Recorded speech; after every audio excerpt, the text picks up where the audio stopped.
환영합니다, 여러분. 그리고 지금 이 방송을 듣고 계신 당신. 우리가 세상을 살아가다 보면 참 수많은 정보와 마주치죠. 네, 맞습니다. 때로는 아주 날선 논쟁들의 한가운데 서게 될 때도 있고요. 사실 인간의 역사는 어떻게 보면 거대한 논쟁의 연속이라고도 할 수 있잖아요. 그렇죠. 끊임없는 지적, 영적 충돌의 역사니까요. 네. 그런데 오늘 우리가 아주 깊이 있게 파헤쳐볼 텍스트는 굉장히 오래전 이야기입니다. 하지만 인류 역사상 가장 치열했고 또 극적이었던 충돌 중 하나를 담고 있어요. 요한복음 8장에 나오는 이야기죠. 맞습니다. 요한복음 8장 42절에서 59절까지 이어지는 예수와 당시 유대인 지도자들 간의 이른바 아버지 논쟁입니다. 오늘 우리의 이 심층 탐구는 이 본문을 아주 상세하게 주해한 신학적 배경 노트, 그리고 매일 묵상 자료들을 출처로 삼고 있습니다. 네, 자료가 아주 탄탄하더군요. 그렇죠. 하지만 오늘 이 시간을 단순히 그 오래된 종교 텍스트를 옛날 이야기처럼 읽고 넘어가는 시간으로 생각하지 않으셨으면 좋겠습니다. 우리의 미션은 명확합니다. 이 격렬하고 숨막히는 대화 속에 숨겨진 본질을 캐내는 거죠. 정확합니다. 정체성, 진리, 그리고 인간의 방어기제에 대한 날카로운 통찰들을 지금 현대를 살아가는 당신의 일상으로 생생하게 연결해 볼 겁니다. 이 논쟁이 도대체 왜 누군가가 돌을 들어 칠 만큼 치명적이었는지 텍스트 속으로 바로 들어가 보죠.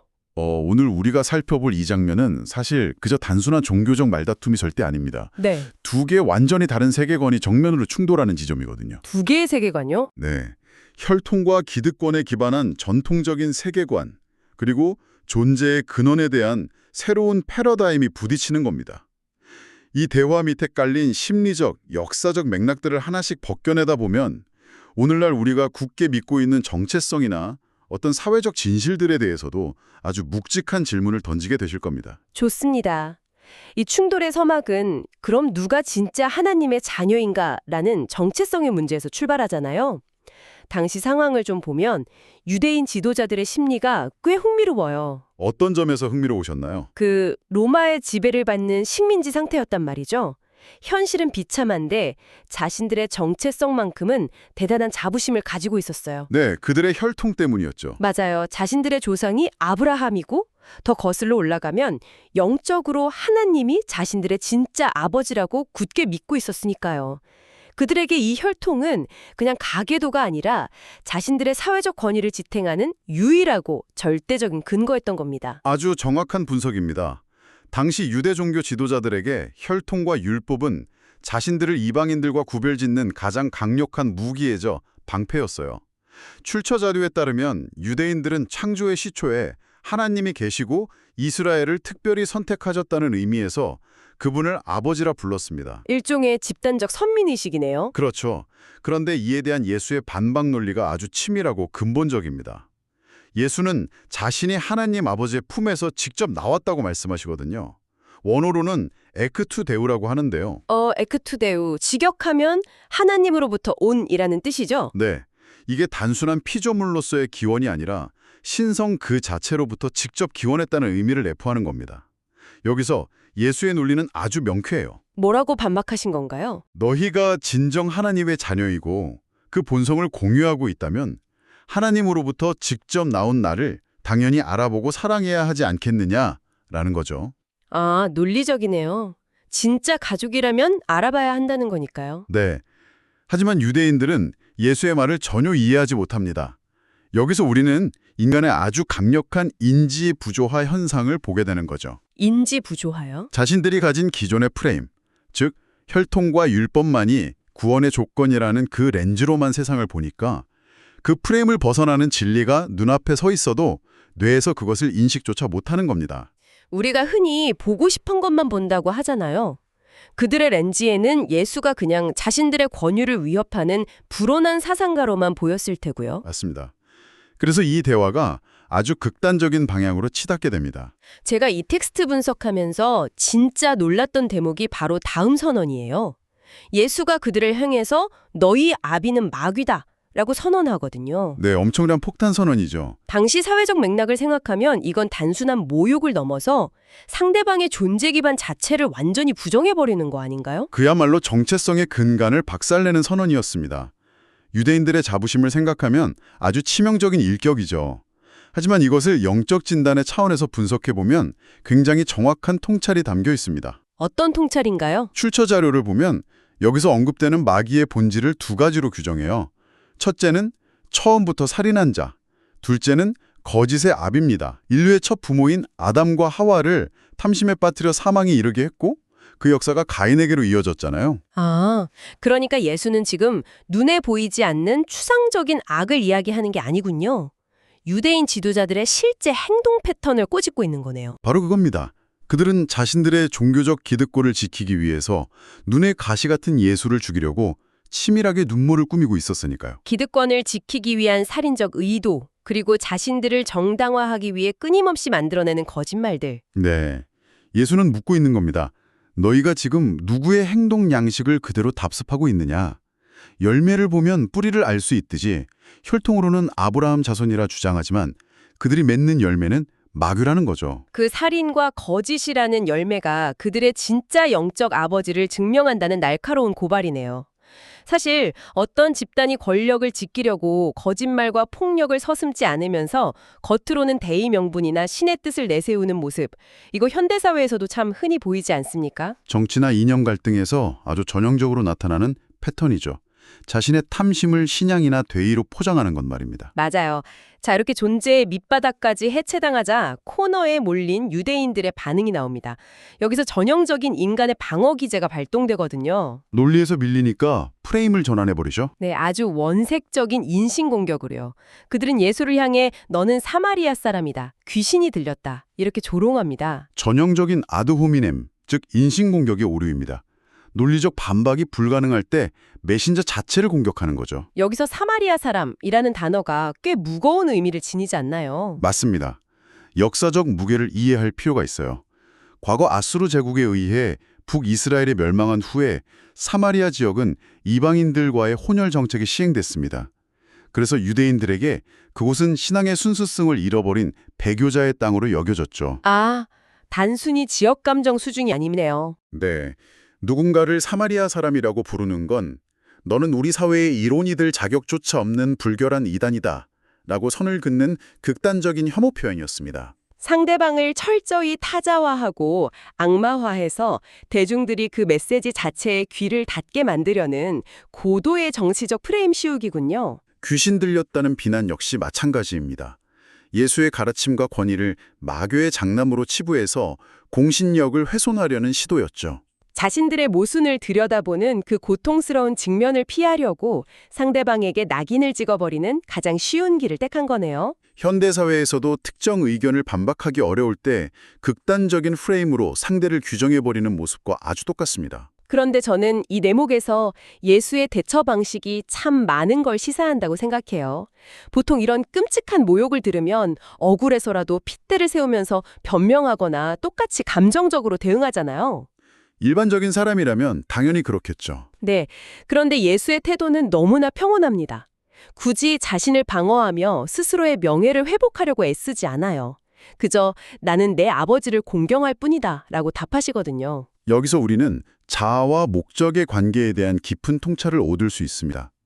유대인 지도자들은 자신의 사회적 체면, 즉 자신의 영광을 지키는 데 모든 에너지를 쏟고 있었어요. 반면에 예수는 타인의 인정이나 평가에 정체성을 두지 않았던 거고요. 네, 자료의 주애를 보면 예수는 아버지께서 자신을 위해 영광을 주실 것을 확신했기에 굳이 스스로를 변호하여 영광을 취할 필요가 없었다고 분석합니다. 자신의 근원과 목적이 명확한 사람은 세상의 조롱 앞에서도 쉽게 붕괴하지 않는다는 걸 보여주죠. 외부의 공격이 내면의 평화를 뚫고 들어오지 못하는 경지네요. 그리고 이어서 예수가 대화의 국면을 전환하며 엄청난 선언을 하십니다. 영원한 생명을 드는 약속이죠. 사람이 내 말을 지키면 영원히 죽음을 보지 아니하리라. 여기서 말을 지킨다는 표현이 흥미롭더라고요. 신학적 배경 노트를 보니까 이게 단순히 법률이나 규칙을 준수한다는 뜻이 아니라고 하던데요. 네, 헬라어 단어 텔레오의 의미를 깊이 들여다봐야 합니다. 이건 체크리스트 항목을 지우는 식의 기계적인 복종이 아니에요. 오히려 마음에 굳게 간직하다, 말씀이 내 존재 안에 거할 공간을 내어주다 라는 의미에 가깝습니다. 아, 공간을 내어준다. 네, 대화 앞부분에서 예수가 유대인들에게 내 말이 너희 안에 있을 곳이 없다고 지적하신 것과 정확히 대조되는 개념입니다. 그러니까 그들의 마음은 이미 자신들의 권위, 혈통에 대한 자부심 같은 것들로 꽉 차 있어서 새로운 진리가 들어갈 여백이 없었다는 뜻이군요. 정확합니다. 영적 용량이 기득권이라는 데이터로 꽉 차 있었던 거죠.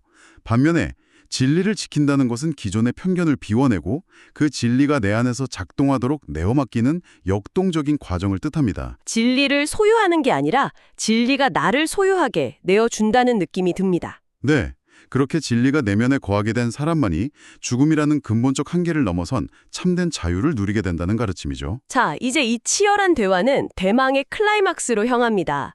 내 말을 지키면 죽지 않는다는 예수의 선언에 유대인들은 그야말로 어처구니 없어합니다. 위대한 조상 아브라함도 죽었고 선지자들도 다 죽었는데 네가 감히 아브라함보다 크다는 거냐? 라고 묻죠. 도대체 너는 널 누구라고 생각하는 거냐? 이렇게 따져 묻는데 여기서 유대인들이 네가 아직 50세도 못 되었는데 아브라함을 보았느냐라고 조롱하잖아요.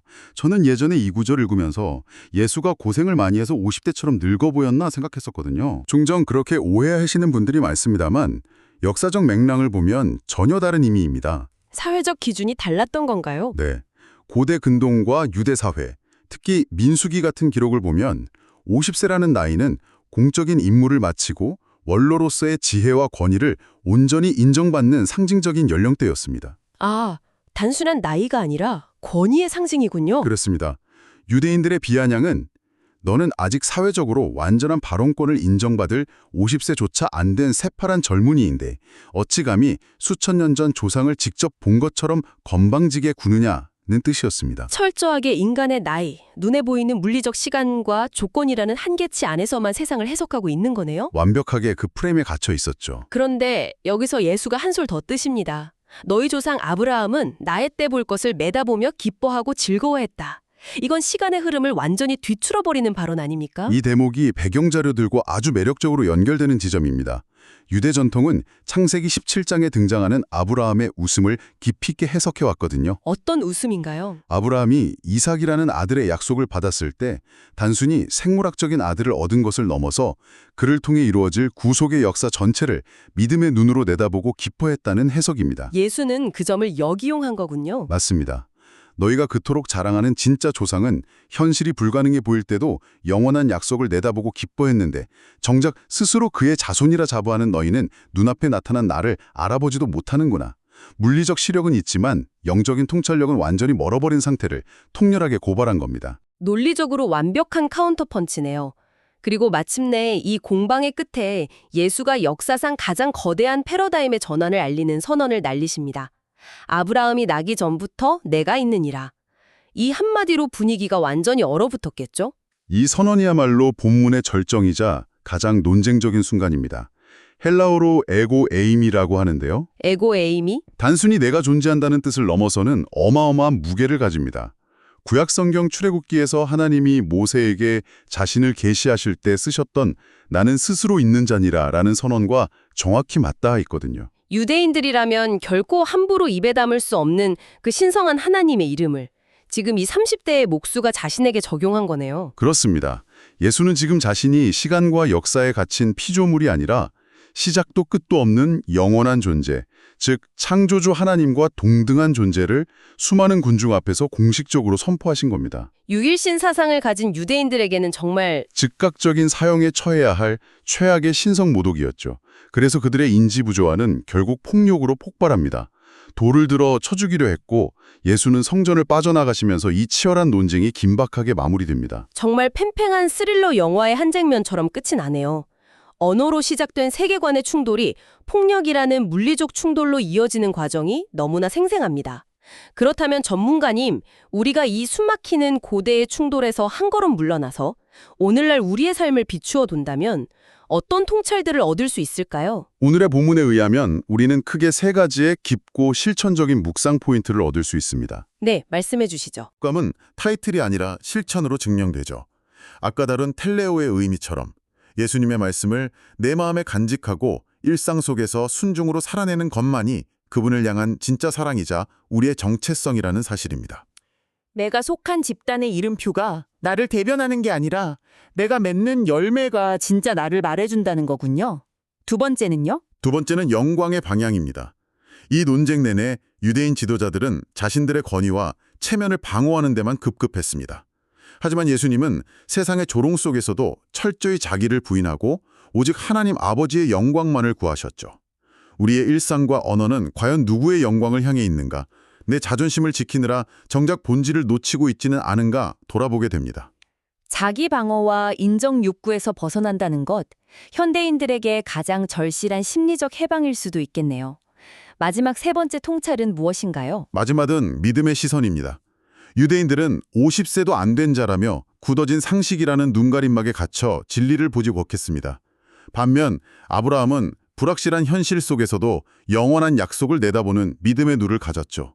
우리 역시 과거의 경험이라 좁은 프레임에 갇혀 오늘 하나님이 우리 삶에 베푸시는 새로운 은혜와 진리를 애써 외면하고 있지는 않은지 우리의 시선을 점검해 보아야 합니다. 정체성의 본질, 자아 방어의 한계, 그리고 프레임을 깨는 시선까지 종교적인 텍스트를 넘어 인간 본성에 대한 깊은 통찰해주는 시간이었습니다. 오늘 우리는 한편에는 기득권을 지키기 위해 끊임없이 외부를 공격하고 결국 돌을 집어든 인간의 폭력성이 있고, 다른 한편에는 온갖 조롱을 감내하며 본질적인 진리를 선포한 모습이 얼마나 극명하게 대비되는지를 지켜보았습니다. 우리가 굳게 믿고 있는 신념이 때로는 진실을 가리는 가장 두꺼운 장벽이 될 수 있다는 걸 뼈저리게 보여주는 장면이죠. 네, 맞습니다. 그래서 오늘 이 깊은 분석을 함께해 주신 청취자 여러분, 그리고 당신에게 마지막으로 질문을 하나를 던지며 마무리하고 싶습니다. 본문의 유대인 지도자들은 자신들이 철석같이 옳다고 믿고 있던 종교적 기득권과 혈통이라는 방패 때문에 세계관을 완전히 뒤바꿀 새로운 패러다임이 다가왔음에도 그것을 알아보지 못했습니다. 오히려 그 진실을 부수기 위해 돌을 들어 올렸죠. 한번 생각해 보십시오. 오늘 당신의 삶에서 너무나 당연하게 옳다고 굳게 믿고 있는, 결코 놓지 않으려는 나만의 기득권이나 고정관념이 있지는 않습니까?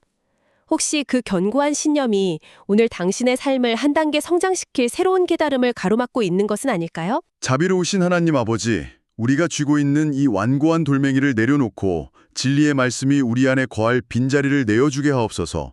예수님의 이름으로 기도합니다. 아멘. 당신이 지금 자신을 지키기 위해 꽉 쥐고 있는 그 돌멩이는 도대체 무엇을 향해 있습니까?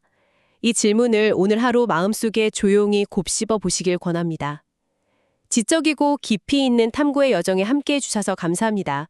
다음 시간에도 여러분의 통찰을 넓혀줄 놀라운 분석으로 다시 찾아오겠습니다. 감사합니다.